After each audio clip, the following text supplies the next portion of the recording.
न शोर, न चीखना चिल्लाना, न बहस, न लड़ाई, बस खबरों को समझना, वो भी विस्तार से, उसके हर पहलू को देखते हुए निष्पक्ष तरीके से। ये हैं खबरें अनकही, सहज, सरल और स्पष्ट।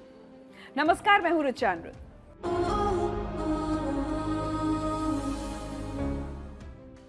खबरें अनकही में आज बात होगी उन बादलों की जो न गरजे न बरसे, हालांकि उनको बरसाने के लिए 2 करोड़ रुपए खर्च हो गए। हम बात कर रहे हैं क्लाउड सीडिंग नाम के उस दावे और वादे की, जिसके भरोसे दिल्ली में बारिश करा के प्रदूषण कम करने की बात हो रही थी, लेकिन बारिश फिलहाल तो नहीं हुई है। आज हम बात करेंगे कैसे खतरे की जो हर वक्त हम सबके सर पर मंडरा रहा है, चाहे सेलिब्रिटीज हों या आम लोग, ये सबको फंसा रहा है। लेकिन अगर हम जागरूक रहते हैं तो हम इससे होने वाले नुकसान से बच भी सकते हैं। मैं बात कर रही हूं डीप फेक की। क्या होता है ये और कैसे इससे हमें बचना है, ये बताने के लिए मेरे साथ जुड़ेंगे साइबर सिक्योरिटी एक्सपर्ट रक्षित टंडन।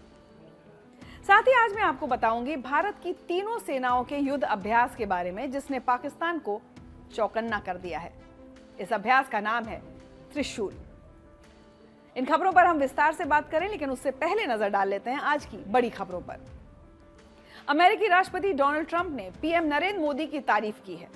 दक्षिण कोरिया के बुसान में एपेक सीईओ समिट को संबोधित करते हुए ट्रंप ने मोदी को नाइसेस्ट लुकिंग गाय बताया। हालांकि ट्रंप ने भारत पाकिस्तान युद्ध का जिक्र करते हुए फिर से पुराना सीजफायर वाला राग भी अलापा।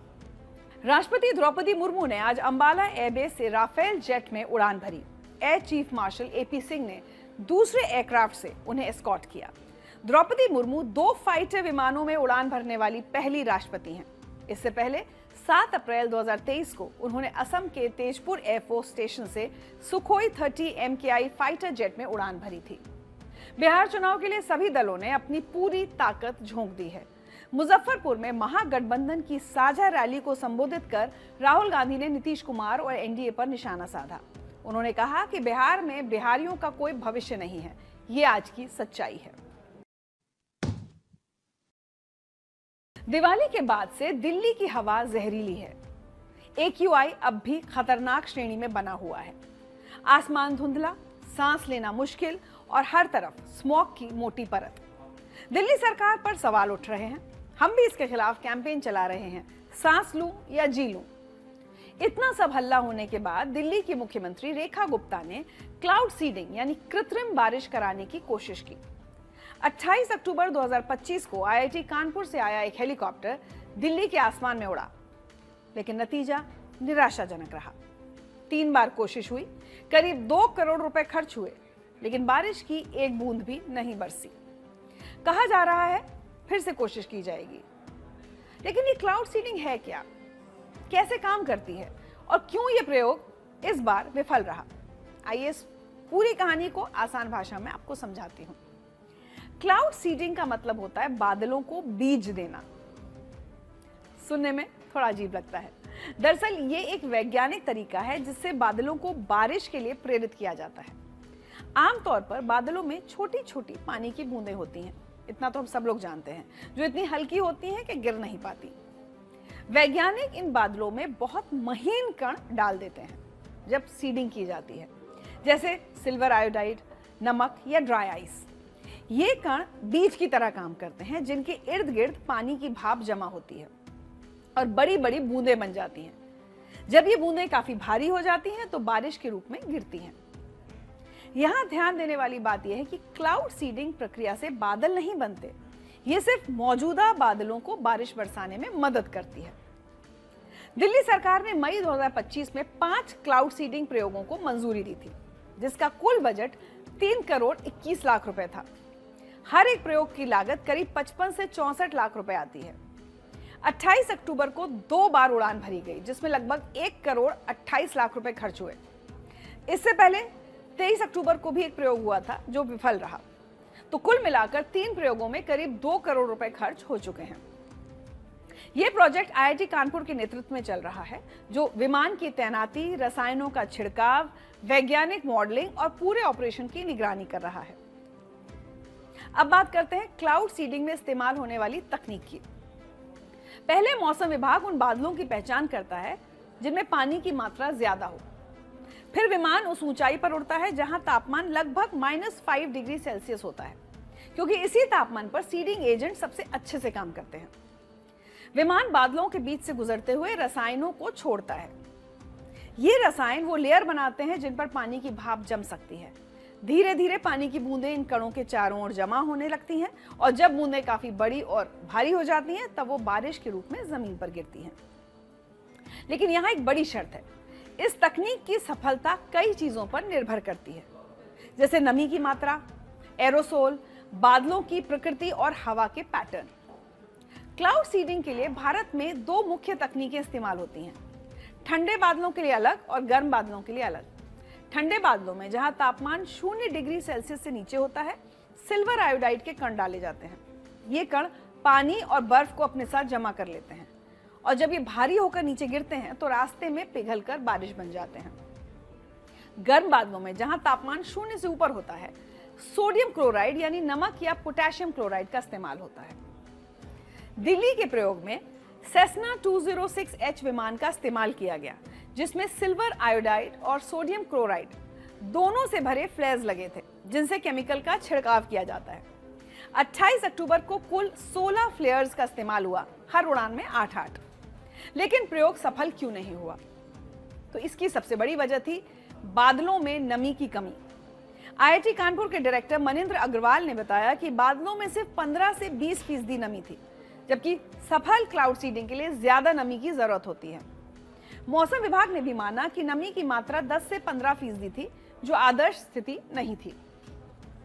दूसरा कारण था बादलों की ऊंचाई। दिल्ली में बादल 10,000 फीट की ऊंचाई पर थे, जबकि क्लाउड सीडिंग 5,000 फीट से नीचे ज्यादा असरदार होती है। तीसरी समस्या थी पर्याप्त बादलों की कमी। पायलट्स ने बताया कि दिल्ली के आसमान में बहुत कम बादल थे, उन्हें सिर्फ 2 छोटे छोटे टुकड़े ही दिखाई दिए। एक सवाल जो आप लोगों के जहन में भी आता होगा, आखिर क्लाउड सीडिंग की शुरुआत कब और कैसे हुई? तो बात है 1946 की, जब दुनिया दूसरे विश्व युद्ध से जूझ रही थी। तब अमेरिका की जनरल इलेक्ट्रिक कंपनी की लैब में वैज्ञानिक विंसेंट शेफर और इरविंग लैंगमुइर विमानों पर बर्फ जमने की समस्या पर रिसर्च कर रहे थे। एक दिन शेफर ने एक घरेलू फ्रीजर में सूखी हुई बर्फ डाली और उन्होंने देखा कि लाखों बर्फ के कण बन गए, जैसे एक छोटा बर्फीला तूफान। यही वो पल था जब क्लाउड सीडिंग का आइडिया जन्मा। अगले ही साल 1947 में पहला प्रयोग किया गया, जिसे नाम दिया गया प्रोजेक्ट सिरस। एक मॉडिफाइड B-17 बॉम्बर विमान ने बादलों में ड्राई आइस डाली और उसमें कामयाबी मिली। बाद में बर्नार्ड वोनेगुट ने खोजा कि सिल्वर आयोडाइड और भी बेहतर काम करता है, क्योंकि इसकी संरचना बर्फ के क्रिस्टल से मिलती जुलती है। तब से लेकर आज तक यही तकनीक दुनिया भर में इस्तेमाल हो रही है। भारत में क्लाउड सीडिंग का पहली बार इस्तेमाल 1983 में हुआ था। तमिलनाडु सरकार ने भीषण सूखे के दौरान 1983, फिर 1984 से 87 के बीच और 1993-94 में क्लाउड सीडिंग के प्रयोग किए। फिर 2003 और 2004 में कर्नाटक सरकार ने भी इसे आजमाया। उसी साल महाराष्ट्र ने भी अमेरिका की वेदर मॉडिफिकेशन कंपनी के जरिए क्लाउड सीडिंग की। भारत में कई कंपनियां सेस्ना 340 विमानों के साथ सक्रिय रूप से काम कर रही हैं, लेकिन दिल्ली में प्रदूषण से निपटने के लिए क्लाउड सीडिंग का यह पहला गंभीर प्रयास है। पहले ये तकनीक सूखे, खेती और पानी की कमी के लिए इस्तेमाल होती थी, लेकिन अब इसका मकसद हवा को साफ करना है। प्रोफेसर मनिंद्र अग्रवाल के मुताबिक बारिश प्रकृति का सबसे अच्छा एयर प्योरीफायर है और हम उस प्रक्रिया को वैज्ञानिक तरीके से तेज करने की कोशिश कर रहे हैं। क्लाउड सीडिंग के कई फायदे हैं। पहला फायदा है बारिश बढ़ाना। जहां पानी की कमी है वहां बारिश करवाकर खेती और जलाशयों को भरने में मदद मिलती है। रिसर्च के अनुसार क्लाउड सीडिंग से 5 से 15% तक बारिश बढ़ाई जा सकती है। दूसरा, सूखे से निपटने में मदद मिलती है, खासकर शुष्क और अर्ध शुष्क क्षेत्रों में। तीसरा, जंगल की आग को रोकने में मदद मिलती है। पांचवा, ओलावृष्टि को कम किया जा सकता है, जिससे फसलों और संपत्ति को नुकसान नहीं होता। छठा, हवाई अड्डों और सड़कों पर कोहरा हटाया जा सकता है। सातवां, बांधों और नदियों में पानी बढ़ने से जल विद्युत उत्पादन में मदद मिलती है। और सबसे जरूरी, प्रदूषण को कम करने में मदद। बारिश हवा में मौजूद धूल, स्मॉग और रसायनों को धो देती है। लेकिन हर सिक्के के दो पहलू होते हैं। क्लाउड सीडिंग की कई सीमाएं और खतरे भी हैं। पहली समस्या है इसकी अनिश्चितता। ये हमेशा काम नहीं करती और नतीजे मापना मुश्किल होता है। दिल्ली का प्रयोग इसका जीता जागता उदाहरण है। दूसरी चिंता है पर्यावरण को नुकसान। सिल्वर आयोडाइड जैसे रसायनों का लंबे समय में मिट्टी, पानी और इकोसिस्टम पर क्या असर होगा, ये अभी साफ नहीं है। तीसरा, ये बहुत महंगा है। विमान, उपकरण, कर्मचारी और रसायन सब मिलाकर करोड़ों रुपए खर्च होते हैं। चौथा, मौसम पर निर्भरता। अगर बादल ही नहीं है तो क्लाउड सीडिंग किसी काम की नहीं है। दिल्ली की क्लाउड सीडिंग भले ही कामयाब ना रही हो, लेकिन ये प्रयोग एक महत्वपूर्ण कदम है। आईआईटी कानपुर के वैज्ञानिकों ने कहा कि हमने तकनीकी रूप से सब कुछ सही किया, अब ये बादलों पर निर्भर है। दिल्ली सरकार ने 5 प्रयोगों को मंजूरी दी है, तो अभी 2 और मौके बाकी हैं। अगर ये तकनीक सफल होती है तो कानपुर, लखनऊ, पटना और गाजियाबाद जैसे दूसरे प्रदूषित शहरों के लिए भी समाधान निकल सकता है। पर एक बात साफ है, क्लाउड सीडिंग कोई जादू की छड़ी नहीं है। ये सिर्फ एक अस्थायी उपाय है। असली समाधान प्रदूषण को जड़ से खत्म करने में है। इसलिए हम प्रदूषण को लेकर एक कैंपेन चला रहे हैं, जिसका हिस्सा आप भी बन सकते हैं। कड़क कैंपेन सांस लूं या जी लूं का हिस्सा बने। कमेंट सेक्शन में लिखें #right2breathe और बताएं कैसे बनेगा पोल्यूशन फ्री इंडिया। अपने आइडिया को कमेंट सेक्शन में जरूर शेयर करें। डीप फेक एक ऐसा शब्द जो दुनिया भर में तेजी से सुर्खियां बटोर रहा है। आर्टिफिशियल इंटेलिजेंस की मदद से किसी की भी शक्ल किसी और वीडियो में लगा दो और बना दो एक ऐसा वीडियो जो देखने में बिल्कुल असली लगे।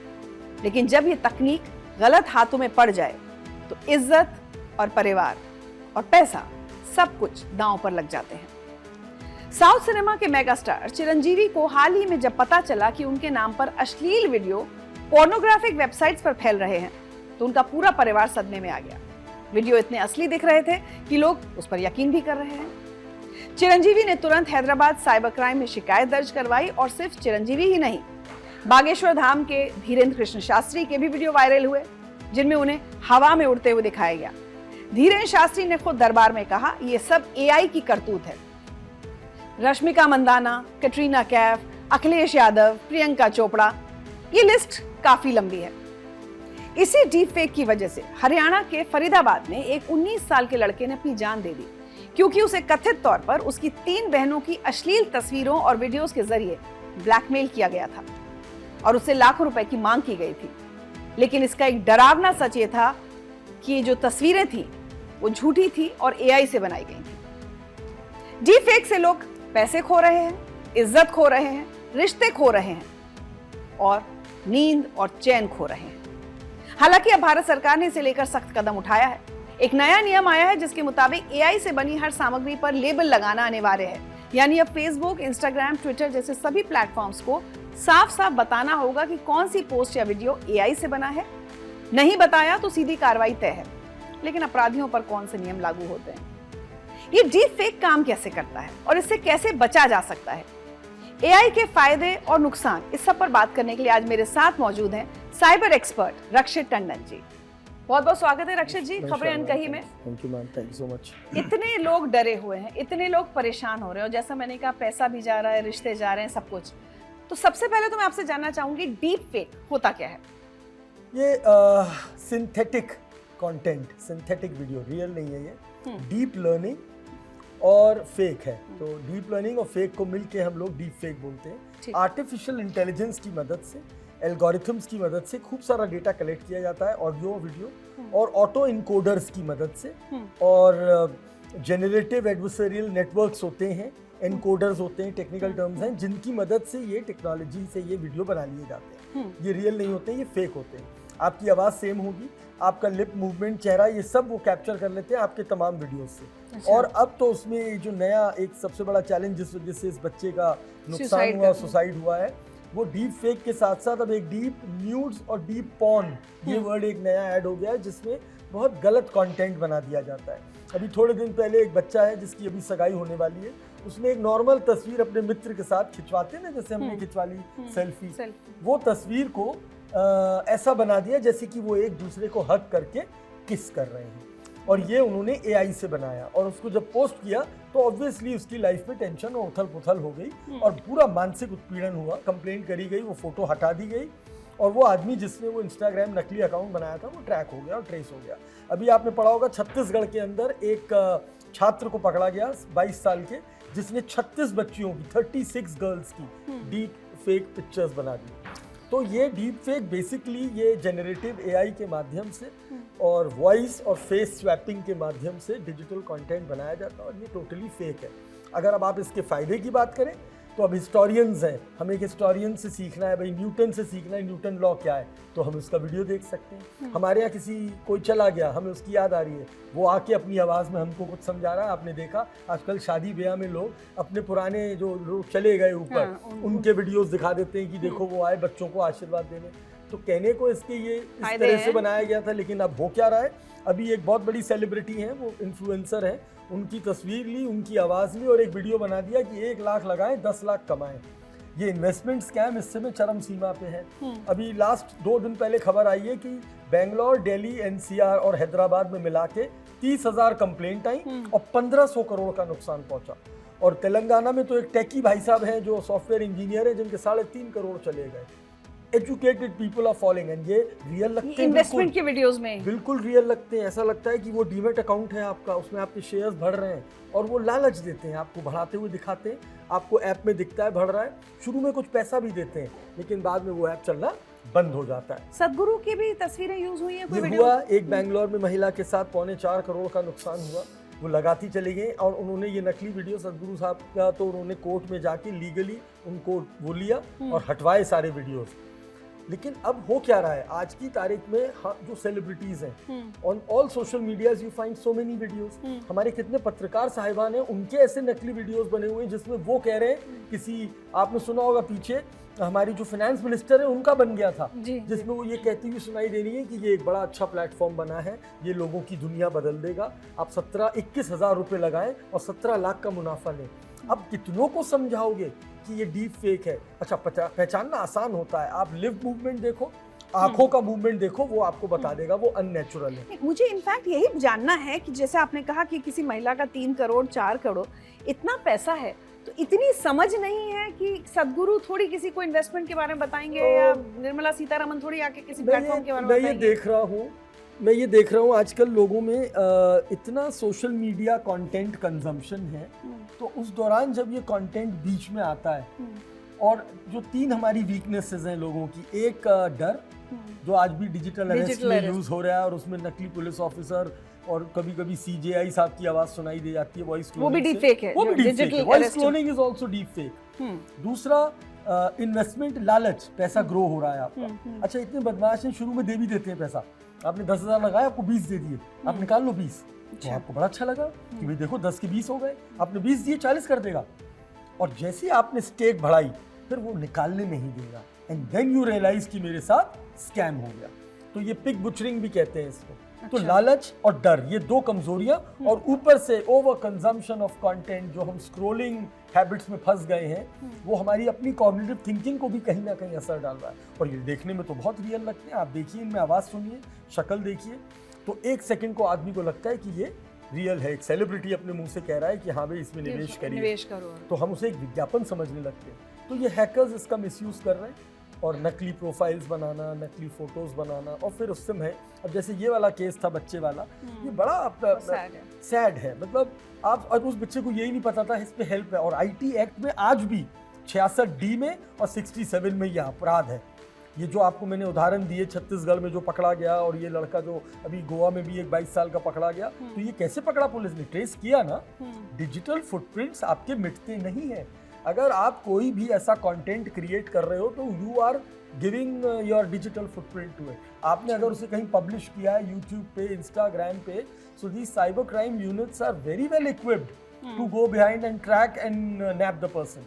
अच्छा, बल्कि आपको कुछ दिन पहले याद होगा, लखनऊ में एक खबर आई, एक वीडियो आया कि वो तेंदुआ घूम रहा है और लखनऊ के उस इलाके के लोग घंटों दहशत में रहे। लेकिन वो लड़का भी पकड़ा गया जिसने पकड़ा वो गया। AI से एक वीडियो बनाया मुझे था। याद है इलेक्शन से पहले भी घटना हुई थी जिसमें माननीय मुख्यमंत्री जी का भी किसी ने ऐसा फेक बनाया था और वो यहीं नोएडा से पकड़ा था साइबर सेल में। तो मतलब पकड़े जाते हैं और ये मैं बताना चाहता हूँ आपके इस माध्यम से कि ये खेल नहीं है।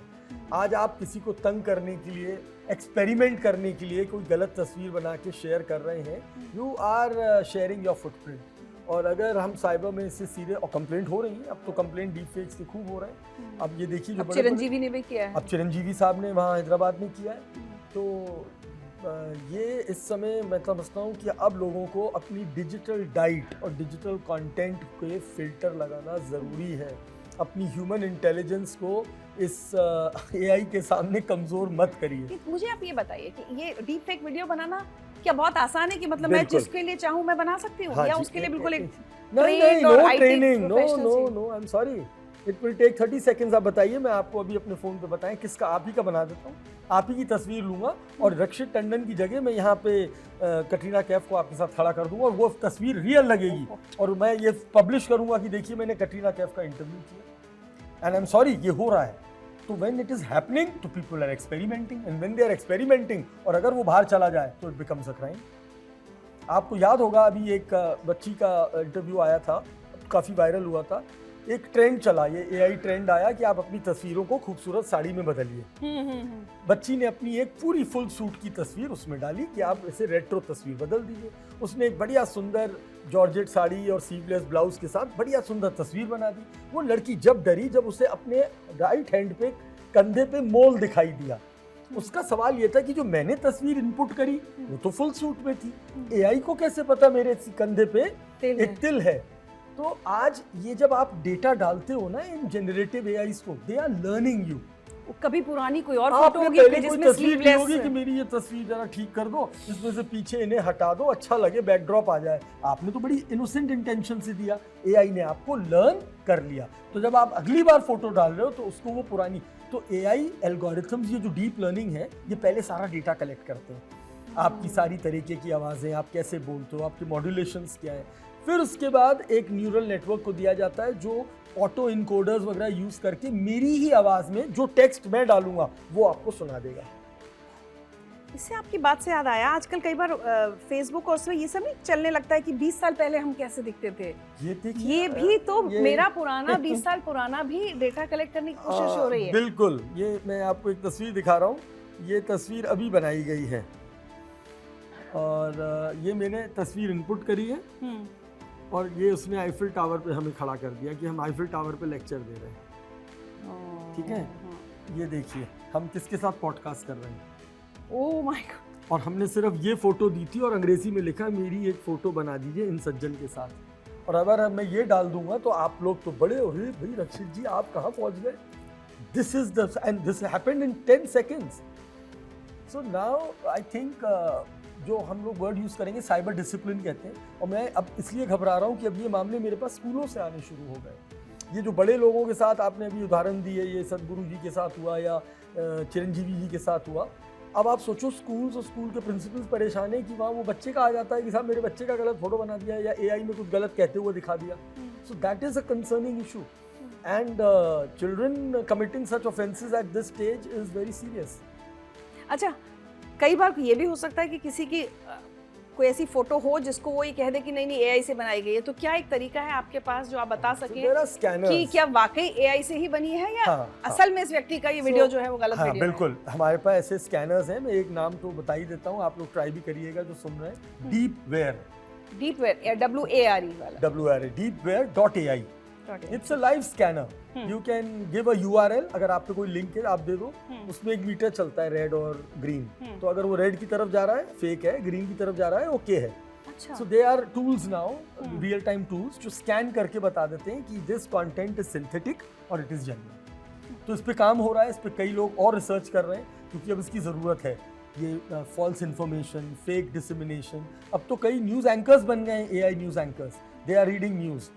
तो वो तो चैनल्स खुद ही करा रहे हैं, तो क्या करेंगे? ठीक है, करा रहे हैं। और कई बार चैनल्स AI का, जैसे अभी एक कोई घटना हुई फ्रांस में, डकैती वो हुई म्यूजियम में, बहुत बड़ी डकैती, हमने उस पर बात की थी यहाँ पे। आप उसका वीडियो देखेंगे, उसको बिल्कुल उन्होंने रियल टाइम में AI से जनरेट कर लिया। तो अगर मैं इसके फायदों की बात करूं तो उसके फायदे हैं, हमें दिखाई दे रहे हैं, लेकिन फिर प्राइवेसी का खतरा बहुत बढ़ जाता है इसमें कि किसकी आवाज़ यूज़ हो रही है, किसका चेहरा यूज़ हो रहा है। आपको एक केस याद होगा, ये बहुत खतरनाक केस था, जहाँ पे एक महिला को हार्ट अटैक आ गया जब उसे एक पुलिस वाले का नकली कॉल आया, डिजिटल अरेस्ट वाला, और उसने उन्हीं के बच्चे की आवाज़ उन्हें सुना दी। So ये बहुत हो रहे हैं, ये उनको लगता है कि वो परसीव करते हैं वही सेम वॉइस है, बिकॉज वॉइस सैंपल्स उठाना इज नॉट डिफिकल्ट टुडे। आज सोशल मीडिया के ज़माने में मैं कह रहा हूँ हाय फ्रेंड्स, आई एम रक्षित टंडन, मेरा वॉइस सैंपल चला गया। अब उसी वॉइस में अगर कोई मेरे बेटे या मेरी पत्नी को कॉल करके कहे कि साहब मैं ये हूँ, परेशान हूँ, तो एक सेकंड को क्लिक नहीं करता है आदमी को। सो आपने सुना होगा, हमारे माननीय प्रधानमंत्री जी ने बहुत बढ़िया बात कही थी मन की बात में, स्टॉप थिंक एंड कनेक्ट। रुको, सोचो, मैं जल्दी क्या है, बस क्लिक करना है हमें। तुम्हारा बेटा हमारे कब्जे में अरे बेटा तो पुलिस से पूछो, बेटे का कोई पता करो, उसको कॉल मिला के देखो। मतलब there are 1000 ways to connect. वो स्कूल में था, कॉलेज गया था, वर्क पे गया था, why do I have to react instantly? मेरे को उसी समय पैसा क्यों जमा करना है? तो ये अब सोशल मीडिया पे और ऑनलाइन एक सोच होनी चाहिए। STP stop think and post, STC stop think and connect. थोड़ा सा जीरो ट्रस्ट बिहेवियर आपको अब लाना पड़ेगा कि सिर्फ अपने नंबर देखा, बोले अभी एक सरकारी मुलाजिम है, उन पे मैसेज आया, शादी का न्योता आया है, वेडिंग इनविटेशन .apk, क्लिक करा, 190 निकल गए। एंड APK आजकल जो ये फैल रहे हैं चलान के नाम पे, दीज आर मैलवेयर्स, पूरे मैलवेयर्स हैं। वो आपके OTP उठा लेते हैं और बैंक के पासवर्ड उठा लेते हैं, और किस नाम से आएंगे? आपकी बिजली काट दी जाएगी, आज आपका गैस कनेक्शन कट जाएगा, आपकी गाड़ी का चालान हो जाएगा, RTO चालान। तो वी नीड दैट एजुकेशन। और ये तो खैर आपने बहुत अच्छा टाइम चुना है, ये महीना हमारा national cyber security awareness month है। ओह अच्छा। ये ग्लोबली मनाया जाता है और इंडिया अक्टूबर को डिक्लेयर करता है नेशनल साइबर जागरूकता महीना। अच्छा। और इसकी बार की थीम है साइबर जागरूक भारत। तो देखिए वही हम करने की कोशिश कर रहे हैं। मुझे आपकी बातों से एक चीज समझ में आई कि डर और लालच, ये दो में अगर हम फंसते हैं तो हम सबसे आसानी से एक टारगेट बन सकते हैं। और एक चीज और बताऊं, रोमांस। 73 लाख रुपए चले गए एक सज्जन के, जो डेटिंग ऐप पे एक महिला से मिले और उस महिला ने उनसे इन्वेस्टमेंट करा दिया। अभी गुड़गांव में FIR हुई है थोड़े दिन पहले। हाँ, तो थोड़ा दिल को भी अपने थोड़ा काबू में रखना चाहिए। चलते चलते रक्षित जी, कुछ बेसिक टिप्स आप डीप फेक को लेकर, क्योंकि मैं आपको और बुलाऊंगी, हम लोग और टॉपिक्स पे भी बात करेंगे, लेकिन आज चूंकि डीप फेक पर बात हो रही है, हमारे व्यूअर्स को आप क्या टिप्स देना चाहेंगे, कैसे इससे बचा जाए, और अगर हो जाए विक्टिम तो क्या करें? देखिए, अगर आपको कोई भी ऐसी तस्वीर भेजता है कि ये आपकी तस्वीर है और इसका कोई ब्लैकमेल करता है, अश्लील है, और ये आपका दिल स्ट्रांगली जानता है कि भाई ये तस्वीर हमारी है ही नहीं, हमने कभी ऐसा कोई काम किया ही नहीं है, इमीडिएटली रिपोर्ट करें cybercrime.gov.in पे। हमारे पास एक अलग कैटेगरी है, report women and child crime, और उसमें हमने एक कैटेगरी और दी है, वो है रिपोर्ट एनोनिमसली।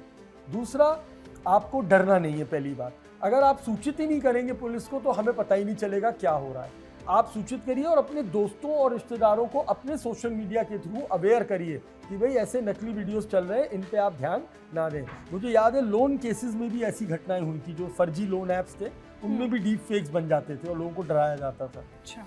दूसरा, आज की तारीख में too good to be true, ये ध्यान रखिए कि 10,000 लगा के 10 लाख कमाइए, 21,000 लगा के 17 लाख कमाइए। और ये आपको अभी कोई नारायण मूर्ति जी का वीडियो हो सकता है, कभी मुकेश अंबानी जी का ले लेते हैं, सचिन तेंदुलकर का भी आया, सचिन तेंदुलकर का आया था, विराट कोहली जी का आया था। तो प्लीज़ ऐसे किसी वीडियो को एक झटके में विश्वास ना करें और अपने पैसे को सेफली RBI और बैंक की गाइडलाइन के थ्रू निवेश करें। तो ये दो बातें। और तीसरा जो मैंने टूल बताया आपको, deepware.ai जैसे टूल्स की मदद से आप उसी समय चेक कर लेंगे रेड और ग्रीन मीटर के ऊपर कि ये असली है या नकली है। बहुत बहुत शुक्रिया रक्षित टंडन जी हमारे शो पर आने के लिए और इतनी जानकारी देने के लिए। Thank you. तो डीप फेक का खतरा सिर्फ सेलिब्रिटीज तक सीमित नहीं है, कल को आप या मैं भी इसका शिकार हो सकते हैं। लेकिन जागरूकता और सरकार के सख्त कदम मिलकर ही इस लड़ाई को जीत सकते हैं। याद रखिए, हर वायरल वीडियो सच नहीं होता।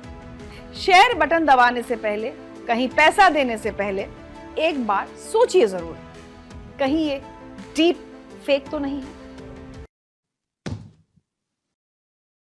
गुजरात के तटीय इलाके में एक ऐसा युद्धाभ्यास शुरू होने वाला है जिसकी गूंज पाकिस्तान की राजधानी इस्लामाबाद तक सुनाई दे रही है।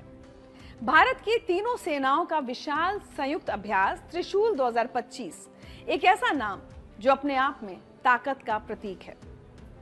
और इसका असर ये हुआ है कि पाकिस्तान ने अपने ज्यादातर हवाई क्षेत्र बंद कर दिए हैं।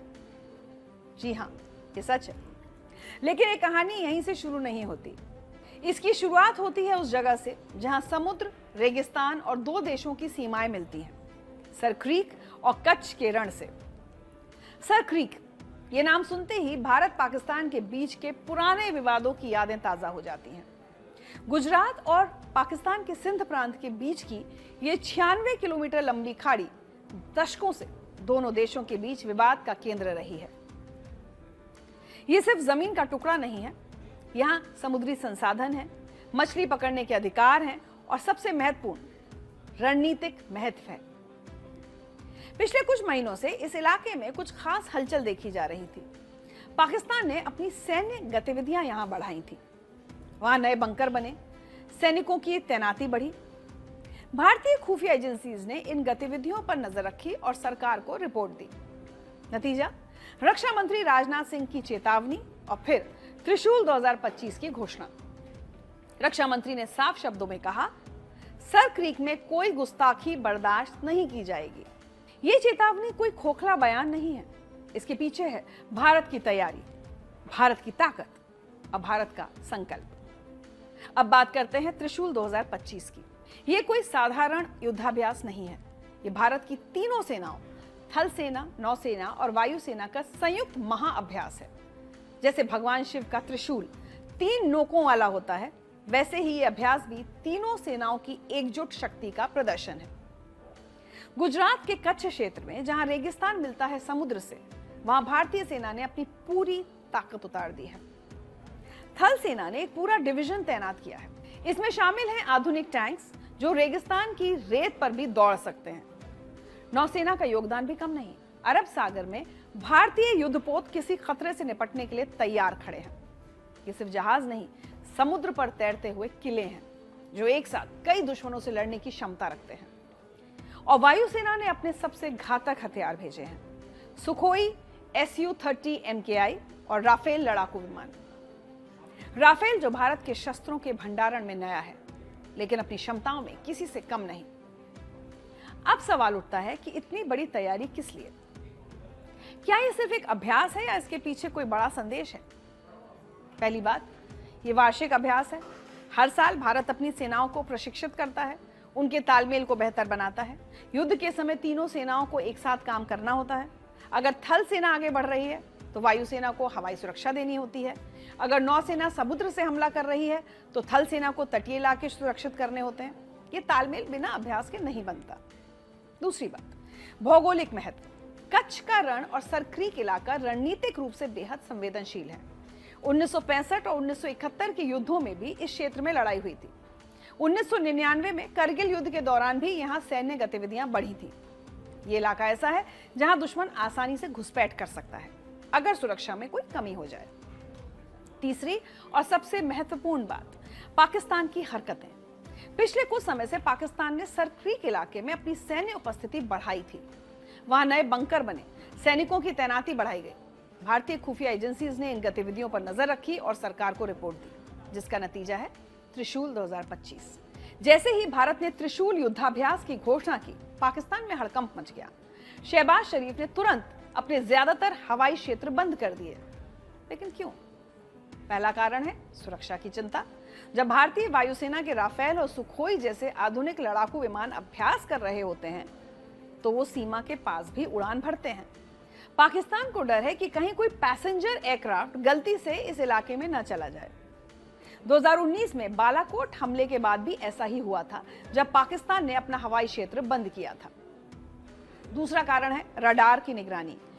जब इतना बड़ा युद्धाभ्यास हो रहा है तो दोनों देश एक दूसरे की गतिविधियों पर पैनी नजर रखते हैं। हवाई क्षेत्र बंद करने से पाकिस्तान अपनी पूरी ताकत सीमा की निगरानी में लगा सकता है, बिना नागरिक विमानों की चिंता किए। तीसरा कारण है आर्थिक और कूटनीतिक दबाव। जब पाकिस्तान अपना हवाई क्षेत्र बंद करता है तो दुनिया का ध्यान इस तरफ जाता है। अंतर्राष्ट्रीय उड़ानें रद्द होती हैं, व्यापार प्रभावित होता है। ये पाकिस्तान की परेशानी का संकेत है।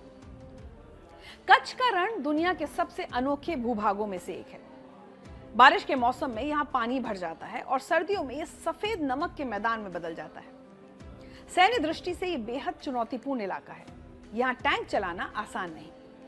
नमक की परत के नीचे कई जगह नर्म मिट्टी होती है जहां भारी वाहन फंस सकते हैं, लेकिन भारतीय सेना ने इस इलाके को अच्छी तरह समझ लिया है। त्रिशूल युद्धाभ्यास में वो इसी कठिन भूभाग में अपने टैंक और बख्तरबंद वाहन चला रहे हैं।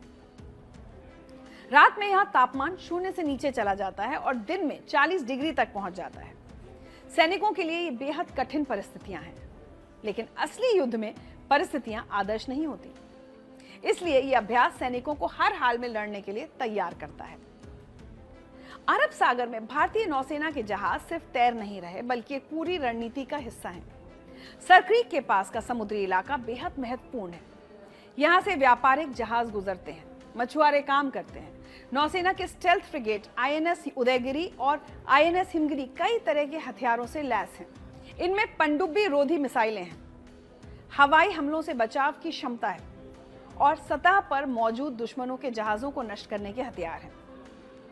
त्रिशूल युद्धाभ्यास में इन सभी क्षमताओं का परीक्षण किया जाएगा। नौसेना की खास बात यह है कि वो समुद्र से जमीन पर भी हमला कर सकती है। अगर जरूरत पड़े तो ये जहाज तटीय लक्ष्यों पर भी मिसाइल दाग सकते हैं। ये एक बड़ी रणनीतिक क्षमता है जो पाकिस्तान को चिंता में डालती है। भारतीय वायुसेना ने अपने 2 सबसे ताकतवर हथियार इस अभ्यास में उतारे हैं।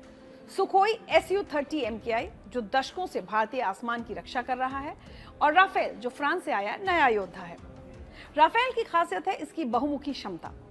ये एक साथ हवा में दुश्मन के विमानों से लड़ सकता है, जमीन के लक्ष्यों पर सटीक बमबारी कर सकता है और समुद्र में जहाजों को निशाना बना सकता है। इसमें लगी मीटियोर मिसाइल 150 किलोमीटर दूर तक के लक्ष्य को भेद सकती है। सुखोई की ताकत है इसकी रेंज और पेलोड क्षमता। ये लंबी दूरी तक उड़ान भर सकता है और भारी मात्रा में हथियार ले जा सकता है। दोनों मिलकर एक घातक संयोजन बनाते हैं।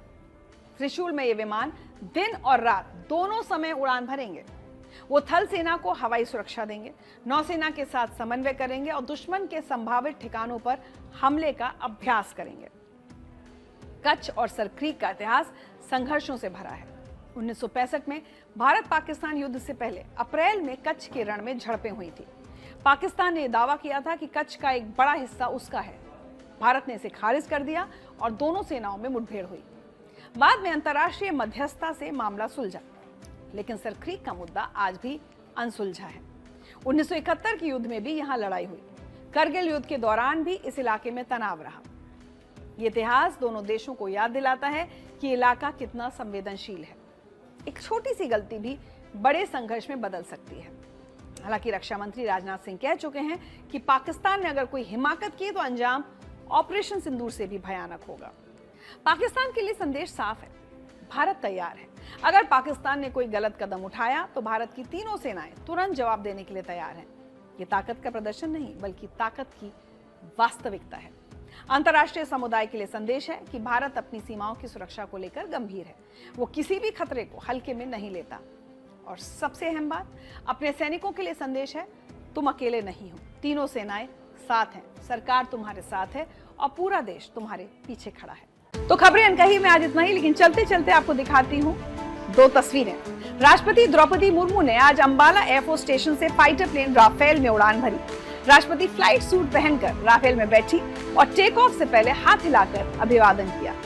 राष्ट्रपति जिस राफेल में बैठी थी उसे ग्रुप कैप्टन अमित गेहानी ने उड़ाया। राष्ट्रपति मुर्मू भारतीय वायुसेना के 2 फाइटर विमानों में उड़ान भरने वाली पहली राष्ट्रपति हैं। इससे पहले 7 अप्रैल 2023 को उन्होंने असम के तेजपुर एयरफोर्स स्टेशन से सुखोई 30 MKI फाइटर जेट में उड़ान भरी थी। दूसरी तस्वीर महाराष्ट्र से, जहां नागपुर में कर्ज माफी की मांग को लेकर किसानों के प्रदर्शन का दूसरा दिन है। किसानों ने स्टेट हाईवे जाम कर दिया है। इससे पहले 28 अक्टूबर को हजारों किसान नागपुर हैदराबाद हाईवे पर उतर आए। उन्होंने करीब 7 घंटे तक हाईवे जाम रखा। किसानों की मांग है कि सरकार ने चुनाव के दौरान कर्ज माफी और फसल बोनस का वादा किया था, लेकिन अब तक किसी को राहत नहीं मिली।